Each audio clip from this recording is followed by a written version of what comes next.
I attended the public physics lecture on illustrated special relativity through its paradoxes, offered by Dr. John DePillis.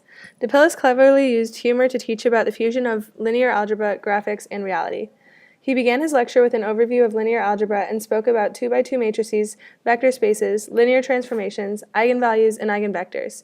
He also taught that there are 3 axioms of special relativity. Laws of physics are equally valid in all frames of reference. The speed of light is the same for all observers regardless of the motion of the source or the receiver, and the speed of the observer and the source doesn't matter. Of course, DePillis taught much more in his lecture, but the thing that I found most interesting was when he showed a video on the motion of slinkies. This topic was of interest to me mainly because the video was vexing and mysterious. The motion of the slinky seemed impossible, and I wanted to see why it moved in such a curious way. Here's a clip of a slinky falling in slow motion.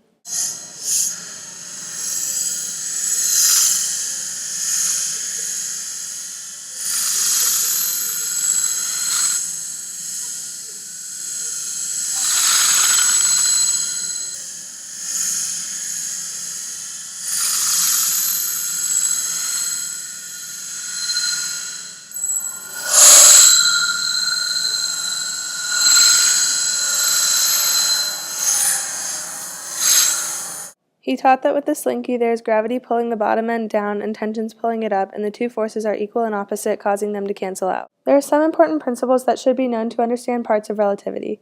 The first is length contraction. Conceptually, it means that in its direction of motion, an object's length will appear shortened in the moving frame. The faster the speed, the more length contraction comes into effect, so an object traveling very close to the speed of light would have a length that appears close to 0. Furthermore, when the object is at rest, its length is at its maximum. The equation for length contraction is L equals L naught times the square root of 1 minus velocity squared divided by the speed of light squared. Another principle is time dilation. Time dilation is a difference of time that elapses between 2 events by a stationary observer. In relation to our clock, we see that the clock in motion slows down, and so we read 2 different times. This could lead to us thinking that one of the clocks is inaccurate, but actually they both are accurate because it depends on the reference frame. Differences in gravity or velocity can cause time to bend.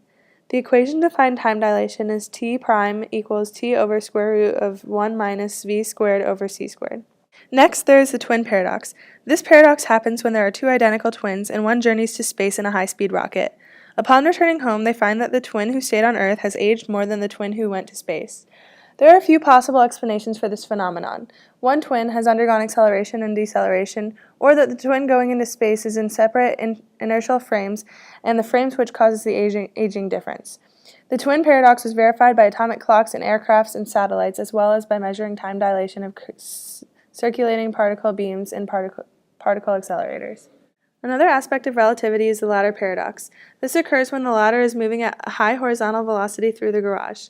Because it is moving so quickly, the ladder undergoes length contraction, which I talked about earlier. Because of length contraction, the ladder becomes significantly shorter, and so even though it is larger than the garage when at rest, it becomes able to be completely constrained by the garage when it moves at a high horizontal velocity. If the situation was reversed and the ladder was still while the garage was moving at high velocity, then the garage would be length contracted and become even smaller in relation to the ladder. Relativity is a complex and interesting subject, and through the public lecture and investigating it myself, I have learned much more about it.